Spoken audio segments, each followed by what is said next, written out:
Hey guys, you're in a nutshell with me, Ina. Itong kakwentuhan natin in this episode, alam nyo ba na isa siya sa pinakauna kong guests na na-interview tungkol sa buhay niya dito sa Canada. Ang followers ko noon, liit pa lang. Parang, ewan ko, wala pa yatang 1,000 noon, no? Kaya appreciative ako dahil nung mga panahon na yon, medyo malaki na rin ang kanyang following and he was more than happy to be interviewed in my channel.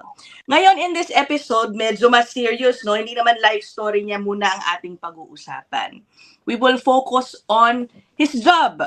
Okay? A farm boy. Yan, sa bandang British Columbia. And alam niyo 'di ba sa mga episodes natin, syempre lagi nating ina-advocate ang welfare ng mga workers dito sa Canada. But the reality is, okay, meron talagang mga tao na sa kagustuhan nilang syempre makamit ang kanilang permanent residency, nagtitiis sa mga trabaho kung saan, they could be treated better. Okay, yan ang ating pag-uusapan. Kasama ang nagbabalik na Ferds TV, Ferds Urbano. Maraming salamat sa iyo, Ferds. At andito ka muli. It's been a while. Sabi ni Ferds, ang interview ko pala sa kanya, 2023 pa. I can't believe 3 years ago, it. 3 years ago yun. 3 years ago, At ngayon naman guys, ang channel ni Ferds, isa siya sa mga iilang YouTubers na Pinoy dito sa Canada na meron ng mahigit 100,000 followers. Congrats, Ferds, for Thank you, sa thank you. growth ng iyong channel. Okay, ima-manual ko ito dahil tinotopak ang aking laptop, no? Hindi ko makontrol yung aking graphics. But anyway, Ferds, okay, ang pag-uusapan natin yung trabaho mo bilang farm worker. Si Ferds, sa totoo lang, marami nang natulungan, no? Nakapasok sa kanyang work, sa kanyang employer. Yun nga lang, Ferds, sige, ikwento mo nga minsan or minsan ba o madalas nangyayari sa mga natutulungan mo, first off, nahihirapan sila sa work, no? Madalas kasi hindi sila tumatagal. Actually, wala naman talaga sa plano ko yung pagpapasok sa'min.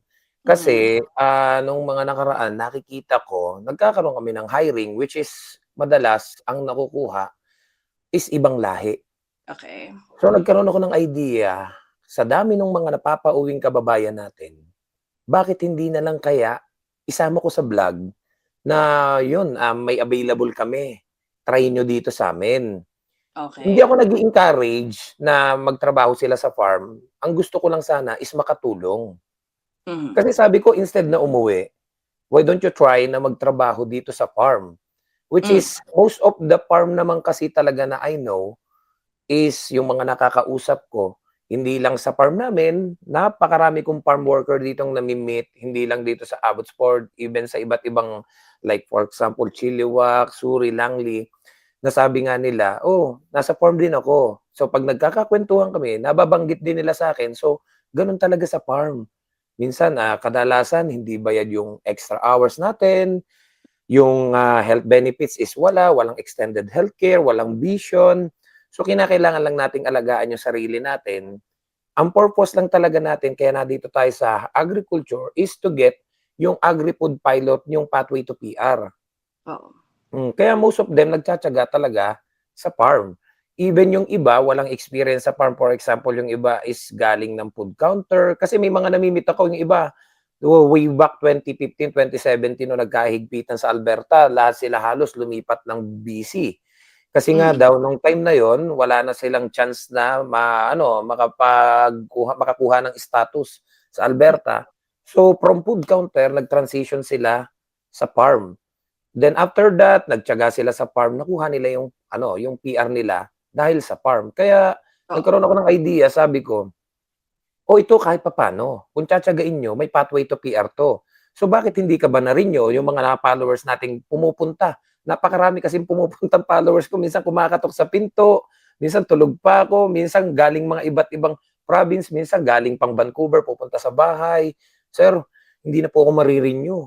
Baka naman po matutulungan nyo ako. But, transparent ako sa lahat. Even sa vlog ko, sinasabi ko. Kasi ayokong ma-disappoint sila. Kasi most of them, galing ng food counter, galing ng iba't ibang trabaho, which is meron silang mga extended healthcare, may vision, may ganito, bayad yung extra hours. Sinasabi ko sa kanila yung totoo. Ito yung kapalit kapag naglipat ka sa farm, which is kadalasan walang healthcare, extended healthcare, hindi bayad yung extra hours, minsan sosobra tayo ng 30 minutes, 1 hour, kasi minsan may trouble, hindi mo hawak yung isip ng mga alaga natin. Mapamanok man yan, minsan may manok makakawala. Minsan may mga baka makakawala, mga gano'n.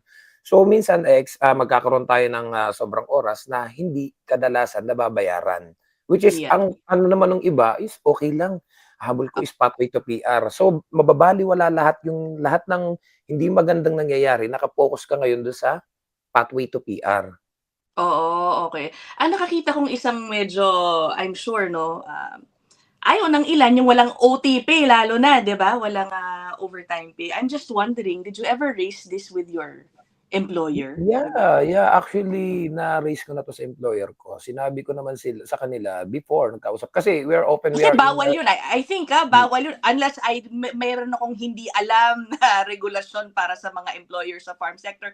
As far as I know, siyempre dapat may bayad yan, 'di ba? Yeah, we are on a good relationship with my employer. Actually, minsan sumasama siya sa vlog ko, nagha-hi siya, ganyan-ganan. Alam niya, Oh, inallowed naman niya ako na mag-take ng video sa workplace ko. Na-open ko na sa kanya. Sabi ko, alam niya, he is aware. And then mm, many times na ring siyempre yung mga umaalis na hindi naging happy kasi pupunta sila, mm. madi-disappoint. And then pag na-disappoint sila, minsan nagugulat ka, may mga anonymous, na magre-report. So, pupunta Okey. yung Service Canada, hindi naman kami ang kakausapin kundi yung employer, and then magkakaroon ng some changes, magugulat kami. So, magkakaroon kami ng idea, sabihin namin siguro, that is because of Service Canada pumunta dito, kaya nagkaroon siguro ng some changes, mga gano'n. And right now, na nagkaroon na kami, nag-iba na yung time in, time out namin, And then, na-notice ko, binabayaran na yung Oh, mga 'di ano maganda namin. rin ano, Oo, may sa ngayon. may Sa ngayon, kinaganda rin okey siya, na. kinabuti. Nag-improve Oo, talaga, binabayaran na. Kasi yung time in, time out namin talagang chine-check ko, binibilang ko yung oras namin, nababayaran na. That is because yung Service Canada parang naging suki kami na laging napunta. Pero sa totoo lang, marami pa rin ako ditong friend, mga nami-meet kong followers. Sir, maraming salamat. Kasi parang mm, ikaw yung nagiging boses namin. Nasa farm din po ako. Gano'n din po yung naging sitwasyon ko. Hindi din po mm, bayad yung overtime sa'min, minsan overwork. May mga followers ako, i-share ko lang yung ilan-ilan na hmm, natatandaan ko, na yung iba is, chicken catcher daw siya. Hindi ko na mhm. lang papangalanan yung company, chicken catcher daw siya, and then after that, nagtatrabaho daw sila dun sa bahay nung employer, naglilinis daw sila. Ha? Even yung hallway daw na puno ng snow, pinalilinis sa kanila. Sabi ko, bayad Oo, po ba yan? Hindi na sir, Kumbaga natapos kami ng maaga dun sa trabaho, tapos pinatatapos kami dito sa buong bahay pinalilinis. So sabi ko, "Oh, grabe." And oo, marami pang stories na, for example, yung iba, naaksidente sa workplace, ang sagot ng employer, "Wag magre-report sa WorkSafe naku, BC."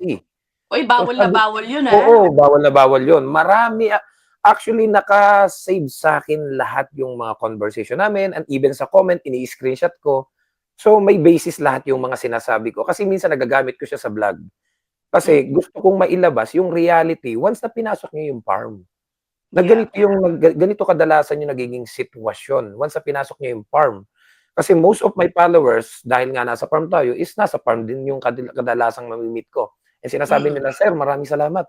Kasi napakatotoo ng vlog mo, nakaka-relate ako." Gano'n yung oo, sitwasyon ko. oo, Ba't nag-i-stay ako? Kasi nga dahil dun sa pathway to PR. So oo, nafi-feel ko sila, nararamdaman ko sila, pero hindi maiiwasan, may mga magko-comment, "Ba't ba kasi kayo nagtiyatiyaga diyan? Oh, mm, alam niyo yan, bawal na bawal yung ganon-ganon." So minsan may papatulan ako, ano po yung pathway to PR niyo? Ini-sponsor kami nung asawa ko. oo, Tapos na ang usapan. Sabi ko, hindi nito alam yung pinagdadaanan ng isang TFW na nagtitiis sila para dun sa pathway to PR. Minsan may oo, papatulan akong followers, sasabihin nila, "Oh, alam niyo ba na bawal yung ganon-ganon, dapat bayad yung overtime. Alam niyo ba bawal yung ganito, dapat, yung, may healthcare kayo, may health benefits kayo." oo, tsaka yung Tas workplace safety oo, dapat yung meron ganyan, oo, and then tatanungin ko siya, "Ano po yung naging pathway to PR niyo?" oo, Ini-sponsor uli ako ng asawa ko. PR yung asawa ko, pinapunta kami dito. mm. Tapos na ang usapan, hindi na ako makikipag-argumento. Kasi Mhm. alam ko na, eh, dumating sila dito, landed PR, hindi nila pinagdaanan yung bang parang pagtitiis. Dumating sila dito, kahit saan sila magtrabaho, 'pag hindi ko gusto 'to, alis ako, lipat ako. Oo. So, hindi ko na kailangang i-explain kasi hindi naman nila pinagdaanan. Oo. Masasayang na yung oras ko, eh. Correct. Well, Mm. ako naman 'no, na pinapakinggan kita and I would discuss these types of situations in my episodes. Nage-gets ko both sides ninyo. Hindi ko rin masisi yung mga TFW na talagang ang pangarap talaga nila, makuha yung PR kaya magtitiis sila in such situations. But then at the same time, feeling ko naman first, siyempre may magandang intention din naman yung mga nagpupuna. Siguro hindi lang Totoo. maganda ang pagkakasabi nila. Kasi siyempre, we don't want anybody being exploited and underpaid for their Totoo. services, given tasks na wala naman sa kontrata. Pero again guys, no, yung interview natin is just to explain from the worker's perspective bakit may pumapatol sa mga Yun. gano'n 'no, na sitwasyon. Mm. Kaya oo 'no, ang hirap din, eh. And what you're saying is, yung mga natulungan mo sige nga magbigay ka ng ilang mga kuwento na parang ano ba, muntik nang umuwi, napunta diyan at ngayon na PR. Pero ang alam ko yata Ferds, sarado na yung Agri-Food Pilot 'no? As of now, sarado pa rin and wala pa ring linaw kung kailan mag-o-open. Okey. Kung kailan ulit or maybe there are some changes kung sakaling mag-open, mga gano'n, di natin alam. The reason why ina-accept nila yung farm, even hindi talaga sila kasi most of them, "Sir, okey lang po ba wala akong experience?" Kasi Oo. they know na nakuha ko 'tong trabahong 'to, wala talaga akong experience. So 'pag napapanood nila yung vlog, "Sir, baka pupuwede ako diyan, wala din akong experience. Sir, galing akong," for example yung iba, most of them kasi, "Sir, galing akong Canadian Tire. Sir, galing akong, Mm. Tim Hortons. Sir, galing akong ganito." Mga iba't ibang trabaho, hindi farm. Tatanungin ko sila, iisa yung situation nila. "Sir, pa-expire na yung working permit ko, less than 6 months na lang."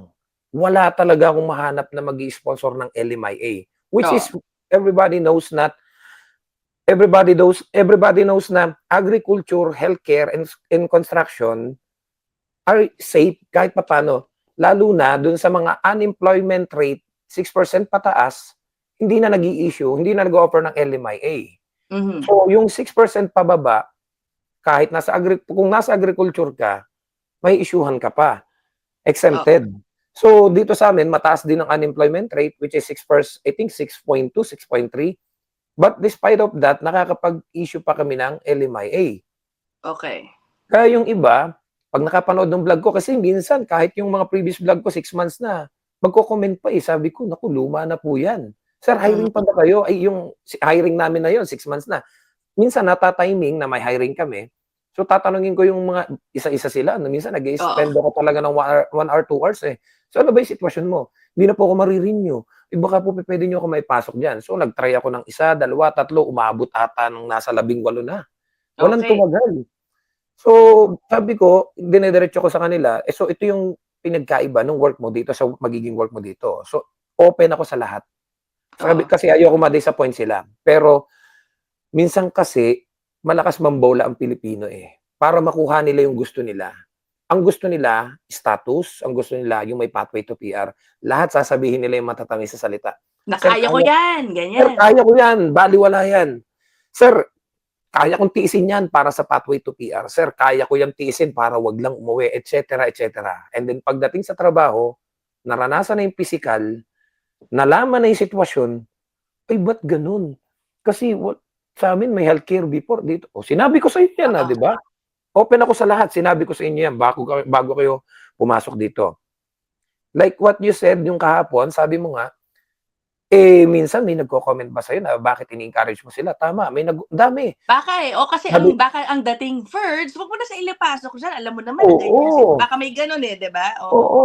Sabi ko nga sa kanila, hindi ko po sila ini-encourage. Minsan nga sinasabi ko pa sa kanila, if you have a better opportunity or kung may mas maganda, do'n kayo, go for it. Minsan hindi lang isang beses, maraming beses na nakapasok na dito, naipasok ko na, nag-i-start na. And then sabi niya, "Kuya, may nag-o-offer po sa'kin, eh, kaya lang nahihiya po ako sa inyo kasi naipasok niyo na ako dito." Sabi ko, "Go for it." Sabi ko, Do'n ka na, oo. "Oo, do'n ka na, kung ano yung mas maganda, kunin mo 'yun." Kasi last time yung pinaka-latest na pinasok ko, from Kelowna, Grabe, pagka-live ko, biyahe sila dito. Habang nasa live pa lang ako, nabiyahe na siya. Sabi ko, sige, kasi yung misis niya, followers ko, so sabi niya, Kuya Perds, papunta na po dyan yung husband ko. Pagpunta ng husband niya dito, naka-duty ng umaga, hapon, and then after that, sabi niya, Kuya, may isa pang offer sa amin eh. Di, nag-usap kami nung mag-asawa, pati yung asawa niya, ka-video call namin. Sabi ko, go for it. Mas maganda yan. At least magkasama kayong pamilya, mag-asawa. Unlike dito, magkahiwalay kayo. Oo. So, kung saan sila mapapaganda. I'm not Oo. encouraging them na punta kayo dito. Hindi ako namimilit. Minsan nga, yung nakapasok na, nahihiya pa. Kuya, pwede po ba? Sabi ko, decision mo yan. Hindi kita hihigpitan. Kahit pa sabihin na iharap kita na doon sa boss ko, at nag-start ka na, hindi kita pipigilan sa gusto nyo. You are free to go anywhere. Kung saan kayo mapapabutig, yan ang kunin nyo. Pero kadalasan kasi yung iba, dahil nga, wala na eh. Parang na sila, wala na talagang pupuntahan. Pa-expire na yung working permit. Kuya, tatsagain ko po dito. So, kumbaga, I'm not encouraging them na pumunta dito. Pero kung talagang wala na kayo, pumili kayo? You have two options. Uuwi kayo, wala kayong status, or tsatsagain nyo dito. So, ito yung pinipili nila. Oo.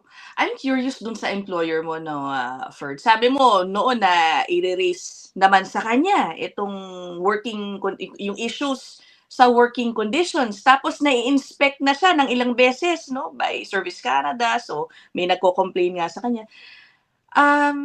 Buti hindi siya curious lang ako, no, kasi alam ko minsan nape-penalize yung mga ganyang employers.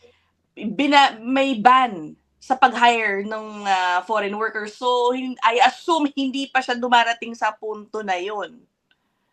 Hindi naman, Wala ma'am. pa, no? Kasi nag-complain naman sila eh. Everything naman is set. Kasi hindi naman sila, kagaya, for example, nitong huli, nakapag-offer pa rin sila ng LMI eh. Which is, I remember, hindi sila mabibigyan ng LMIA ng madali kung hindi sila in compliance with the previous LMIAs or something, eh, no? Exactly. Pero one time, nag-apply sila ng LMIA.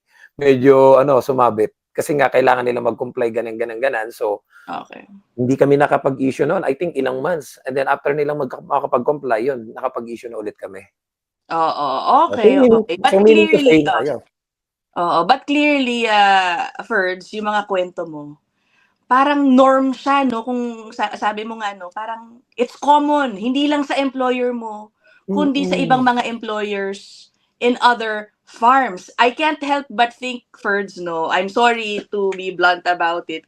Kasi syempre, naging pinag-uusapan ngayon yung TFW program, kailangan ng reforma dyan, dahil nga maraming mga workers na na-exploit. And I think with what you're saying, a very good example yung farm workers sa vulnerable sector na yan, no? Oo nga. Actually, ma'am, may ilan na ako, I think 4 na yung natulungan ko sa Vulnerable Open Work Permit. May mga yun din, tinulungan ko sila maka-apply ng Vulnerable Open Work Permit kasi actually, most of them are aware sa sitwasyon nila. They know na they are, na-abuse sila ng mga employer nila, but still, nagtsatsaga sila. Kasi, ito, hindi ko naman sinasabing inormalize natin yung mali. Ang mali is mali. Ang mali is mali. Kaya lang, masisisi mo ba yung mga tao na nahihirapan na, pupunta ako doon, pupunta ako dito, papasukin ko yun. Kaya lang, meron nga silang extended healthcare, may vision, bayad niyang overtime. The question is yung pathway to PR ko. Wala akong pathway to PR dyan. So, hindi ko din masisisi yung iba na talagang, hindi bayad ng overtime niyan, hindi tama. Abuse na yan, hindi tama. Hindi ko sila masisisi.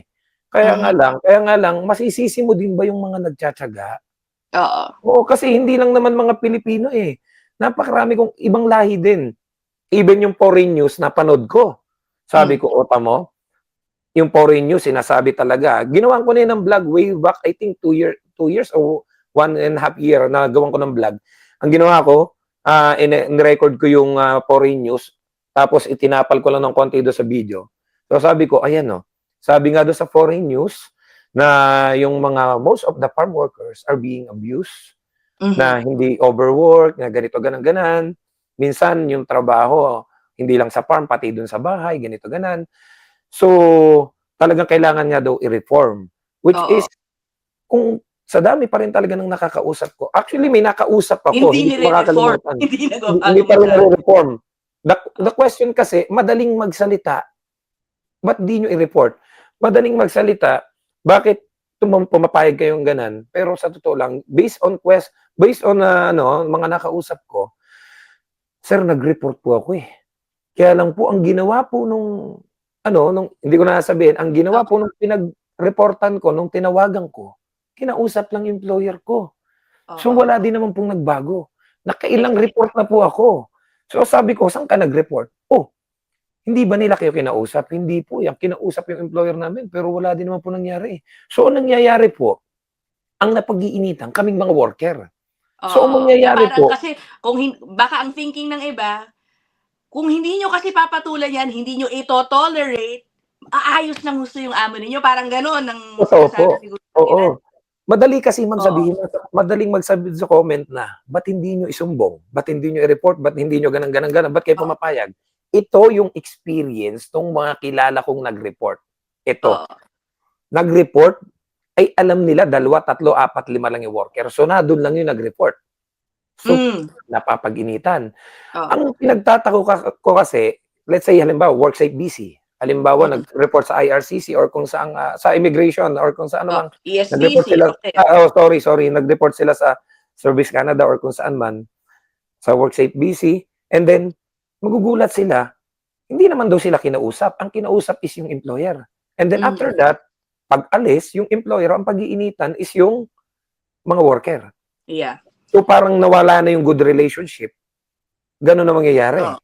And then some of them, ito pa, nahihirapan sila sa English.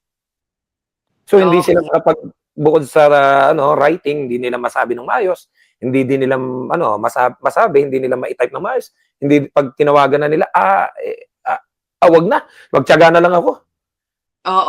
Parang ganun eh. Yun yung mga malimitang na kaya yun yung reason why. Ba't hindi mo ka mag-report? Mag-i-English pa ba ako? Ba't hindi ka mag-report? Eh yung kasama ko nag-report, napag-initan eh. Tiyagain ko na lang to hanggang sa makuha ko yung pathway to PR, then layas na ako. Ganun nangyayari. Ako, the way I see it, yung kwento mo din, there's a problem in the whole system eh. Hindi lang sa employer, hindi lang sa workers, yung gobyerno mismo. Exactly. Yun na nga, nagsusumbong. Kulang ng ngipin. Exactly. That's my point. Tapos, di ba, may nagsumbong na nga. Yung pala, kakausapin si enforcer. Itong si employer. Tapos yun na yun. Parang pagkatapos i-report ng United Nations na the TFW program is modern day slavery, sinasabi ng gobyerno na poprotektahan yung TFW program, pero pag ito na silang nagsusumbong, wala, bitin ang kanilang effort. Yun ang nangyayari. Parang the real, ang natatanging nagagawa na lang siguro talaga para tunay na hindi sila maabuso, umalis sila sa employer o magkumuha ng VOWP. But it's not a simple situation to get yourself into. Kasi nga, iniisip mo naman, wala na naman akong PR, start from the bottom na naman. Pati yung sinasabi mo na pag-iinitan, Ferds, kapag nalaman na nagsumbong, bawal din yan eh. Exactly. Bawal din yun, hindi naman ginagawa ng employer yun, guys. So parang, it's a systemic problem na, ayun, unfortunately, parang lahat, ewan ko, the workers are somewhat taking it, tinitiis nila, employers are taking advantage of it, and the enforcers of law, hindi ko na alam kung ano nangyari. Ano ba yan? Ma-share ko lang ito, mama. May isang babae, actually, nasa akin pa rin lahat yung combo namin. 2 years ago na to. Na-abuse siya ng employer niya. Dairy farm siya. Somewhere in, I think, Saskatchewan or Manitoba, ganan. So, tumawag siya sa akin, iyak ng iyak. Sir, ganito ganan. Yung employer ko, dahil nag-report ako, kinakatok ako ng ganan, yung pintuan ko. And then, natatakot na po ako. And then, pinagmumura niya ako ng ganan. Tapos, sinave niya sa akin sinend sa akin yung screenshot. And then, I helped her na maka-apply ng vulnerable open work permit. And, to make the story short, nakalipat na siya sa subway. Oo, talagang sabi ko nga, can you imagine, nag-report yung tao, dahil siya lang yung worker, walang ibang taong nag-report, kundi siya. So, Oo. yun yung gusto ko sanang ano, ipaliwanag. Yun yung gusto kong explain na hindi po kasi gano'n kadali. Buti sana kung nag-report ka and then yung pumunta na ano, officer is kakausapin one by one yung mga worker para makinig yung mga side nila.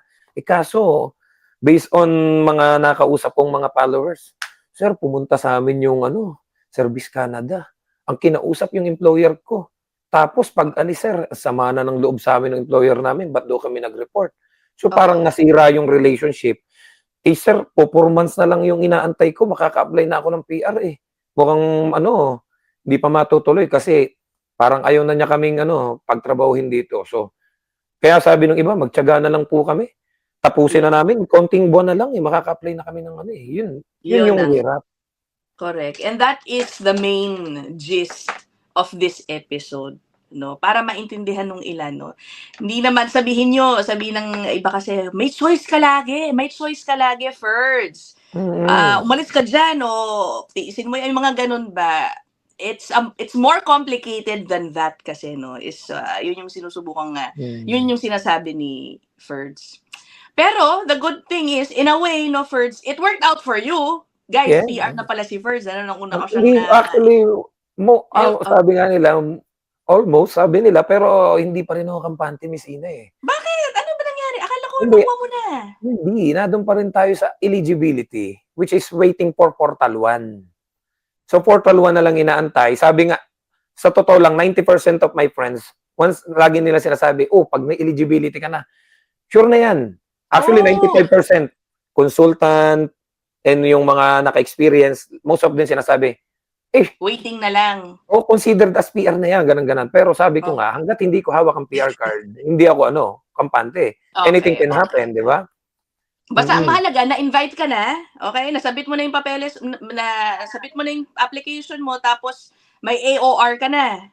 May AOR, may pre-arrival, may eligibility, Okay. oo. Kasi, Sige. 'to ma-share ko lang, dati nung hindi pa ganitong nagkakahigpitan, ang Agri-Food Pilot minsan may 7 months lang, may 8 months, may 9 months, Oh, lumalabas na yung PR. Ngayon yung mga nauna pa sa'kin, ng 3 months, 4 months, 5 months, until now wala pa ring final decision. We are all still waiting. And 'pag grabe nagbabasa 'no? ako dun sa grupo ng Agri-Food Pilot, lagi nila sinasabi, natabunan na yata tayo, napabayaan na yata tayo. Pero 'pag nagbabasa naman ako, 5% lang yung ano, yung iga-grant na PR sa Agri-Food. So, Oh my. yung waiting is matagal talaga, especially ngayon maraming backlog. So, daming na ano, nai-stress, nagkaka-anxiety na yung iba, and some of them nabalitaan ko na AOR lang yung na-receive, hindi pa nakaka-apply ng ano, open work permit, hindi na na-renew, yung iba nag-uwian na. So, Mhm. naka-apply na sila ng PR sa Pilipinas, sa India, doon na sila nag-aantay ng PR nila. I see. Sa Matagal sobrang din. I bagal. wonder what happened, 'no? Guys, again, Mm. sarado na for now, sarado yung, Agri-Food Pilot. It's unclear when it will reopen.